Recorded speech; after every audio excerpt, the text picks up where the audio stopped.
नमस्कार दोस्तों, कैसे हैं आप सब। मैं डॉक्टर सोनवीर सिंह राजकीय पॉलिटेक्निक जानसठ मुजफ्फरनगर से आज के इस सेशन में आप सभी का स्वागत करता हूं। दोस्तों, industrial management and entrepreneurship development series के अंतर्गत हम चैप्टर 1 जिसमें एंटरप्रेन्योरशिप का अध्ययन कर रहे थे।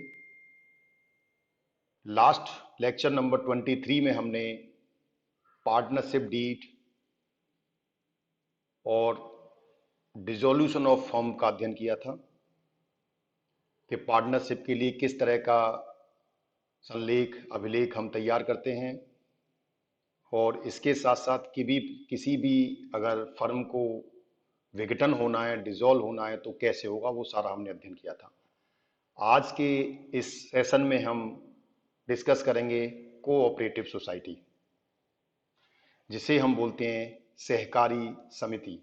आप सभी ने अक्सर ग्रामीण क्षेत्र में सहकारी बैंक, सहकारी समिति इस तरह के नाम सुने होंगे। तो आज हम इसी पर चर्चा करेंगे कि एंटरप्रेन्योरशिप में सहकारिता या सहकारी समिति का क्या रोल है, कैसे ये एक महत्वपूर्ण भूमिका समाज के अंदर निभाती है। इसी कड़ी में अगर हम सहकारी समिति की डेफिनेशन की बात करें तो a cooperative is an autonomous association of persons United voluntarily to meet their common economic, social and cultural needs and aspirations through a jointly owned and democratically controlled enterprises। यानी सहकारी समिति लोगों का एक ऐसा संगठन है जो स्वेच्छा से बना हुआ है और वह अपने स्वयं के लाभ के लिए उनका एक संगठन है। तो अगर हम इसे हिंदी में बात करें तो सहकारी समिति लोगों का एक ऐसा संघ है, ऐसा एक संगठन है जो अपने पारस्परिक लाभ के लिए स्वेच्छापूर्ण सहयोग करते हैं। यानी उस समिति के, उस संघ के या उस संगठन के जितने भी सदस्य होते हैं वो सभी अपने एक दूसरे के पारस्परिक लाभ के लिए स्वेच्छापूर्ण एक दूसरे का सहयोग करते हैं। तो सहकारी समिति एक बहुत इम्पोर्टेंट और एक आवश्यक रोल है अपने समाज के अंदर। ये मिनिस्ट्री ऑफ कोऑपरेशन या सहकारिता मंत्रालय भारत सरकार के द्वारा समय समय पर इसकी गाइडलाइंस जारी की जाती हैं। इनको चलाने के लिए, इनके संचालन के लिए नियम और पॉलिसीज बनाई जाती हैं। अगर हम सहकारी समिति की बात करें तो Uttar Pradesh cooperative society act 1965, यानी उत्तर प्रदेश में जो सहकारी समिति है वो Uttar Pradesh cooperative society act 1965 के तहत गवर्न होती है। भारत सरकार के द्वारा जो भी सहकारी समिति का एक्ट है जो 1912 में तैयार किया गया था, आया था, उसी एक्ट के तहत विभिन्न राज्यों के द्वारा अपने राज्य स्तर पर एक अधिनियम तैयार किए गए हैं। उस अधिनियम के तहत ये सहकारी समिति कैसे इनका संचालन होगा, कैसे इनका गठन होगा, कैसे ये अपने कार्य को करेंगी, ये सारे नियम उस अधिनियम के अंदर दिए होते हैं। तो उत्तर प्रदेश में ये 1965 एक्ट के तहत ये गवर्न होता है, जिसको 1968 में अमेंडमेंट करके 1965 Uttar Pradesh cooperative society rule 1968 का नाम दिया गया। और समय समय पर विभिन्न राज्य अपनी सहकारी समिति के जो भी अधिनियम हैं उनमें समय समय पर आवश्यकता अनुसार परिवर्तन करते रहते हैं। अब सहकारी समिति को जैसे कि हमने देखा कि ये एक ऐसा लोगों का समूह है या संगठन है या संघ है जो अपने पारस्परिक लाभ के लिए अपनी स्वेच्छा से बना हुआ है। अगर हम main features of cooperative society की बात करें कि सहकारी समिति के प्रमुख लक्षण क्या हैं, तो सबसे पहला तो इसमें आता है ऑप्शनल ऑर्गेनाइजेशन। यानी कि ये एक ऐसा संगठन है, एक ऐसी ऑर्गेनाइजेशन है जो ऐच्छिक है, यानी अपनी मर्जी से, स्वेच्छा से ये तैयार की गई है, इस पर किसी का फोर्स नहीं है। दूसरा जो इसका फीचर है यूनिवर्सल मेंबरशिप, इसमें सार्वभौमिक सदस्यता ली जा सकती है। इसके जो मेंबर्स होते हैं वो सार्वभौमिक मेंबर्स कहलाते हैं। इसके बाद तीसरा जो इसका लक्षण है, इसमें डेमोक्रेटिक मैनेजमेंट एंड कंट्रोल, यानी इसको मैनेज करने के लिए एक लोकतांत्रिक व्यवस्था बनाई गई है और इसका जो प्रबंधन है या नियंत्रण है वो लोकतांत्रिक तरीके से होता है। चौथा जो इसका लाभ है, सर्विस मोटिव, इसका जो उद्देश्य है वो सेवा है, समाज की सेवा करना। समाज में ऐसे वर्ग जो पिछड़े हुए हैं उनको किस तरीके से विभिन्न प्रकार के लाभ पहुंचाए जा सकते हैं, वो सेवा ही इसका उद्देश्य है। उसके साथ साथ अगला जो इसका लक्षण है उसमें है कैश बिजनेस, यानी कि इसमें जो भी व्यापार होता है वो नकद में होता है, नगद व्यापार के माध्यम से ये समितियां चलती हैं और इसमें इक्वलिटी होती है, समानता का भाव होता है इसके सभी सदस्यों में, इसके संगठन में, संघ में एक समानता का भाव होता है। तो इसका जो लक्षण है, तो इक्वलिटी भी एक इसके प्रमुख लक्षणों में से एक है। अगला जो इसका लक्षण है, फाइनेंशियल अरेंजमेंट, जो सहकारी समिति है एक वित्त व्यवस्था भी करती है वो अपने सदस्यों के लिए, कैसे करेगी वो भी हम आगे अध्ययन करेंगे अभी इसका। एजुकेशन एंड ट्रेनिंग, शिक्षा एवं प्रशिक्षण की व्यवस्था भी सहकारी समितियां करती हैं। अब हम आते हैं टाइप्स ऑफ कोऑपरेटिव सोसाइटी। जैसा कि हमने देखा कि सहकारी समितियां लोगों के द्वारा बनाया हुआ एक ऐच्छिक संगठन है जो पारस्परिक लाभ के लिए तैयार किया हुआ है। तो अब हम ये जानेंगे ऐसे कौन से पारस्परिक लाभ हैं जो वो एक दूसरे के सहयोग से उसका लाभ प्राप्त कर सकते हैं। तो उसके अनुसार सहकारी समिति को विभिन्न प्रकार से विभाजित किया गया है, जिसमें टाइप्स ऑफ सहकारी समिति में देखें तो सबसे पहला जो सहकारी समिति आती है उसे कहते हैं हम कंज्यूमर कोऑपरेटिव सोसाइटी, उपभोक्ता सहकारी समितियां। These societies are primarily for consumers who wish to buy household goods at lower price। यानी कि ये जो समितियां हैं, जो उपभोक्ता सहकारी समिति है, इसका जो मेन उद्देश्य होता है वो जो कंज्यूमर्स हैं, उपभोक्ता हैं, जो घर पर हाउस होल्ड्स गुड्स, जो घर में प्रयोग होने वाली विभिन्न प्रकार की सामग्री और वस्तु हैं, उनको कम कीमत पर उपलब्ध कराता है। तो इसके माध्यम से उपभोक्ता सहकारी समितियों के माध्यम से इसके जो भी सदस्य हैं इस समिति के, वो बहुत कम कीमत पर उपभोक्ता का जो हाउस होल्ड का जो सामान है वो वहां से खरीद सकते हैं। द सोसाइटी बाइज गुड्स और product in bulk amount directly from the producer on wholesale rates and sell them to the members, thus eliminating the needs for a middleman। यानी जो सहकारी समिति है, उपभोक्ता सहकारी समिति है, वो क्या करती है कि जो भी प्रोडक्ट्स घर में प्रयोग होने वाले हैं, चाहे वो तेल हो, चावल हो, खाने पीने का जितना भी सामग्री है, वो सारे सीधे जो भी उसके उत्पादन करता है उनसे वो परचेज करते हैं, खरीदते हैं और उसके बाद डायरेक्ट उसको कंज्यूमर को सेल करते हैं। तो बीच में जो भी ऐसे मिडिल मैन हुआ करते थे जिनकी वजह से उपभोक्ता तक पहुंचते पहुंचते सामग्री की कीमत बढ़ जाती थी, वो मिडिल मैन या बीच के सारे जो भी चैनल है वो इसमें खत्म हो जाता है और सामग्री सीधी उत्पादनकर्ता से सीधी उपभोक्ता तक पहुंचती है, तो जिसकी वजह से वो काफी कम कीमत पर उपलब्ध हो जाती है। सहकारी समिति का जो दूसरा पार्ट है that is marketing cooperative society, जिसे हम कहते हैं विपणन समितियां, mostly for the benefits of farmers. These societies function to market the produce profitability at the best possible price, increase the bargaining strength of the farmers, and protect them from the trails of individual selling and market exploitations।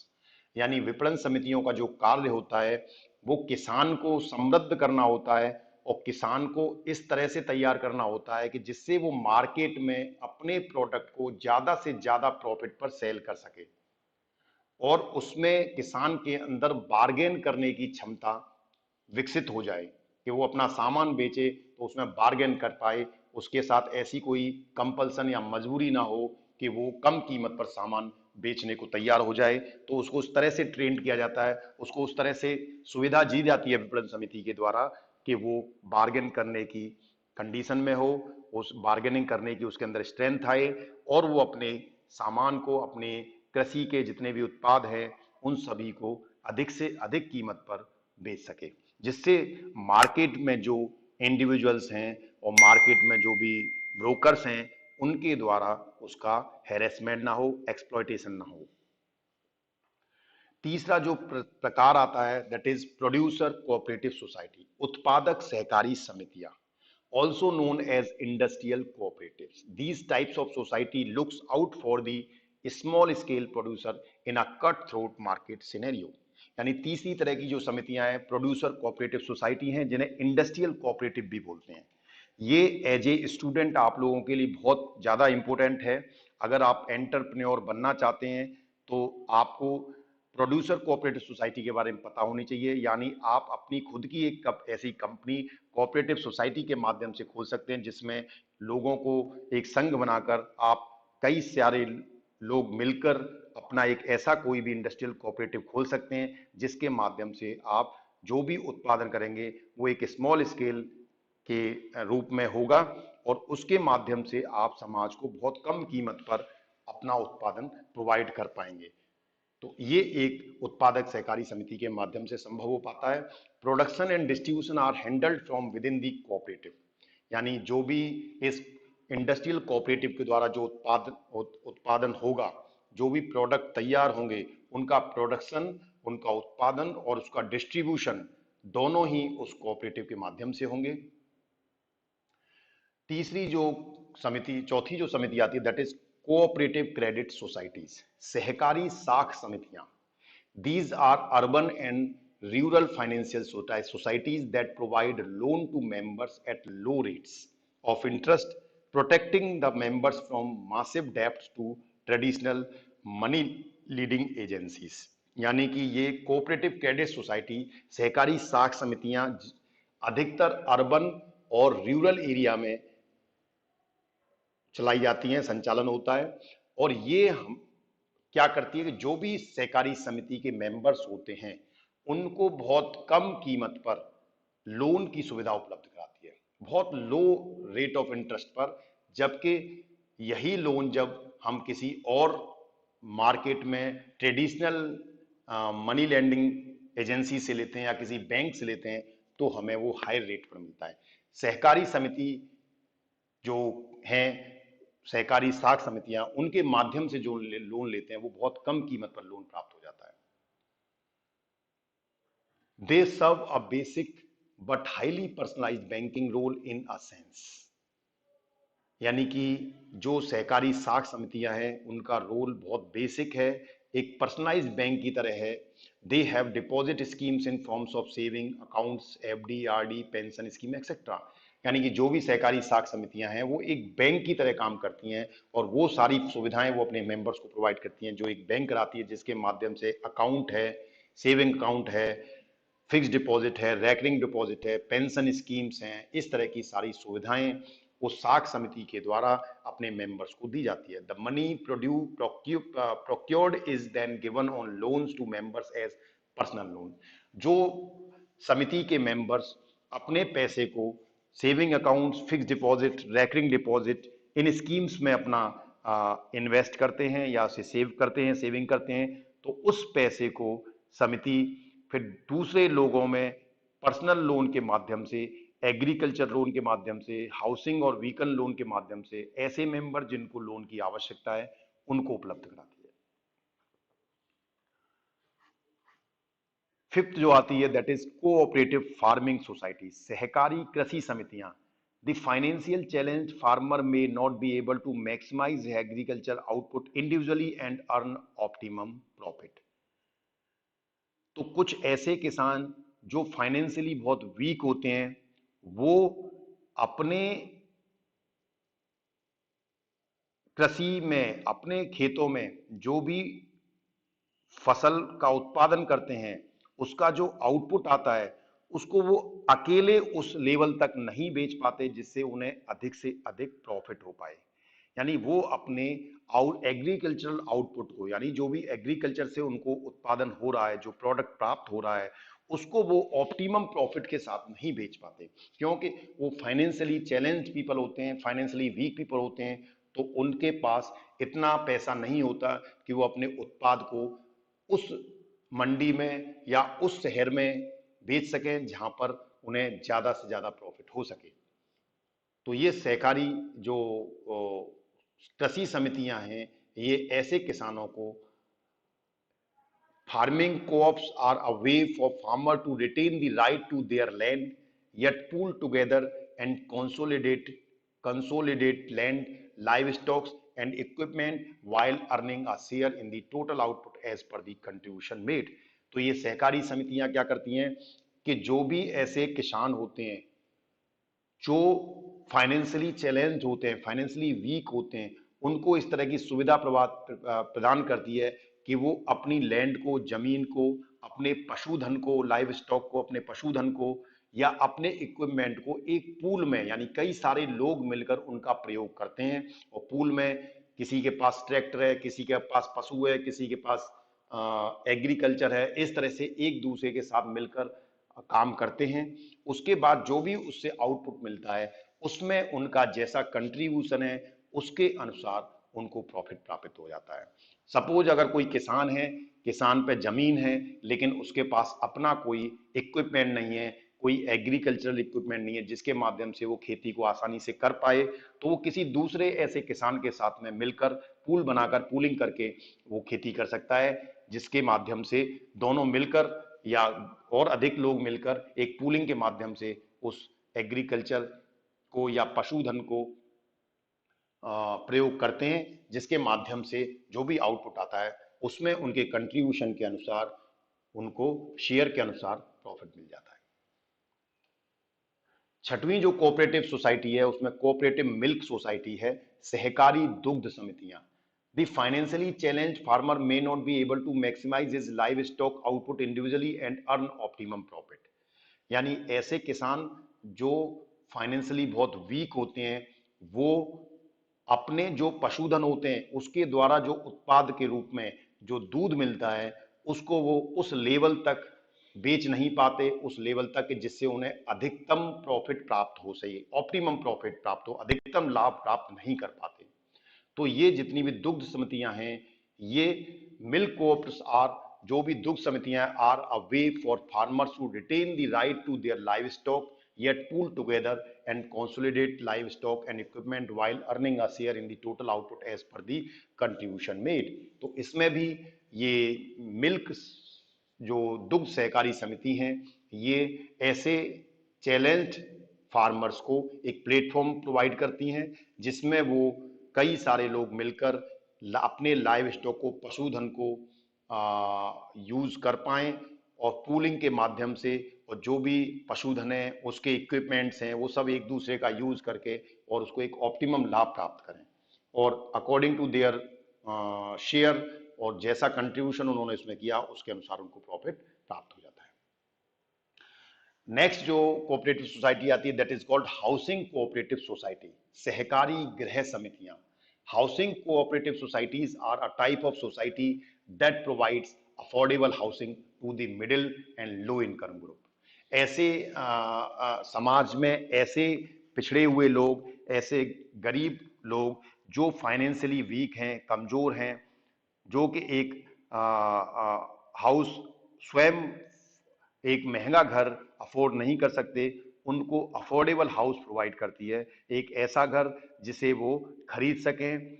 और एक लो income group, ऐसे लोगों के लिए जिनकी income बहुत कम है, उनको भी घर प्रदान करती है।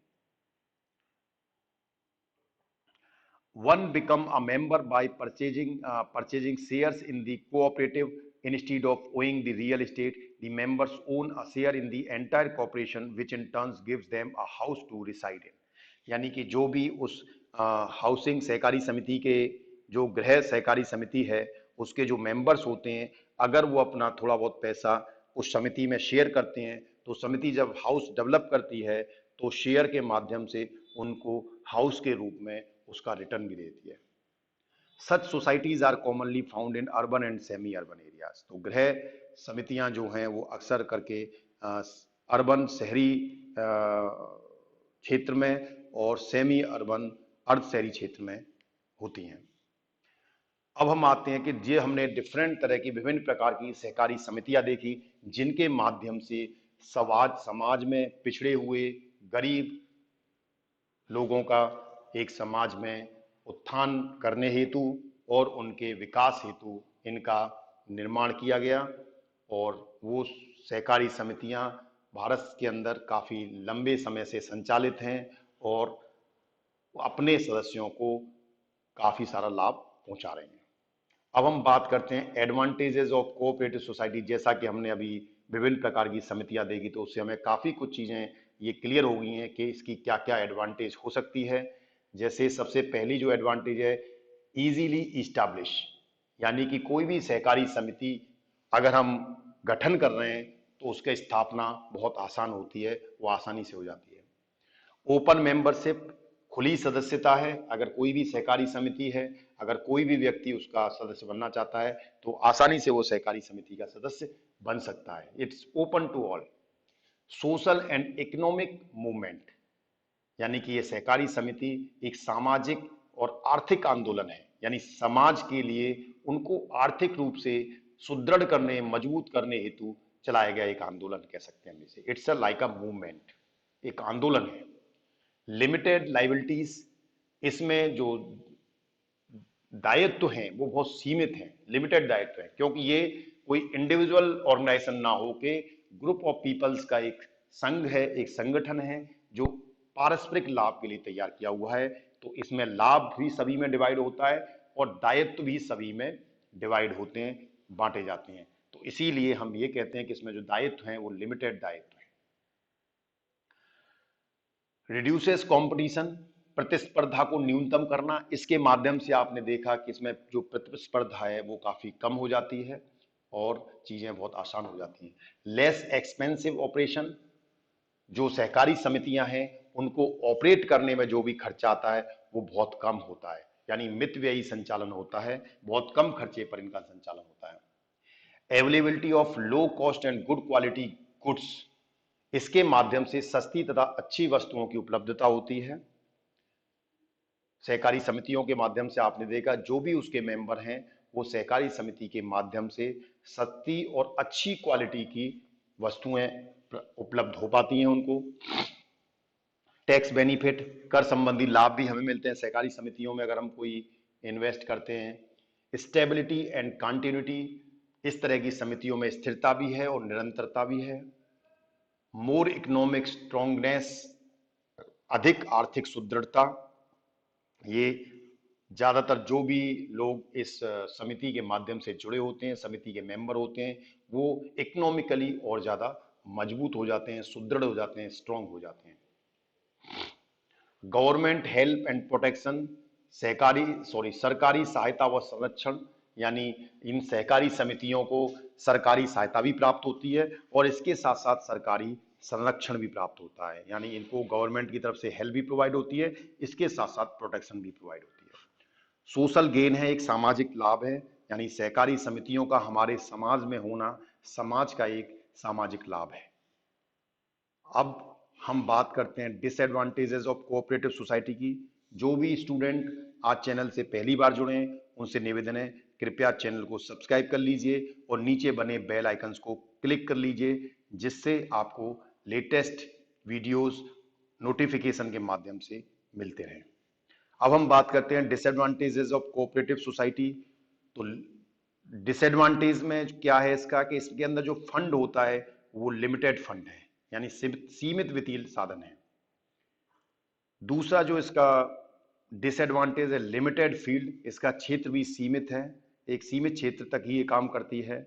लैक ऑफ कार्यकर्ता, निस्वार्थ कार्यकर्ताओं का अभाव, इसमें जो कार्य करने वाले कार्यकर्ता हैं वो बहुत कम है और खासकर निस्वार्थ भाव से कार्य करने वाले कार्यकर्ताओं की कमी है। पॉलिटिकल इंटरफेरेंस, इसमें राजनीतिक हस्तक्षेप भी होता है। अक्सर आपने देखा होगा सहकारी समितियां के चेयरमैन पॉलिटिकल लीडर्स होते हैं, तो इसकी वजह से इसमें पॉलिटिकल इंटरफेरेंस भी आता है, राजनीतिक हस्तक्षेप भी होता है। लैक ऑफ कॉन्फिडेंशियलिटी, गोपनीयता की कमी है इसमें, तो ये भी एक इसकी डिसएडवांटेज का कारण है। लैक ऑफ पब्लिक कॉन्फिडेंस, जनता में विश्वास की कमी, यानी सहकारी समितियों के प्रति जनता में विश्वास अभी कम है, जिसकी वजह से इनके साधन भी बहुत लिमिटेड हैं। गवर्नमेंट इंटरफेरेंस, सहकारी सरकारी हस्तक्षेप भी ज्यादा है इसमें, जैसे हमने अभी बताया था। अनस्किल्ड मैनेजमेंट, इसका जो प्रबंधन है वो अकुशल प्रबंधन है, यानी कि क्योंकि इस तरह की समिति को कोई भी ग्रुप ऑफ पीपल्स बना सकते हैं, तो वो कुशल हों तब भी बना सकते हैं, नहीं हो तब भी बना सकते हैं, तो इसका जो प्रबंधन है वो अकुशल प्रबंधन है। बाकी और बैंक्स वगैरह या जो भी इस तरह की इंडस्ट्रीज और वो चलती हैं, तो उनमें बकायदा उनको चलाने के लिए एक नियम और कोड ऑफ कंडक्ट और उनमें कुशलता सभी की जरूरत होती है, लेकिन इन सहकारी समितियों का जो प्रबंधन है वो अकुशल प्रबंधन है। So thank you very much, thanks for your patience. जो भी स्टूडेंट आज चैनल से पहली बार सुने, उनसे निवेदन है कृपया चैनल को सब्सक्राइब कर लीजिए और नीचे बने आइकन्स को, बेल आइकन्स को क्लिक कर लीजिए। धन्यवाद।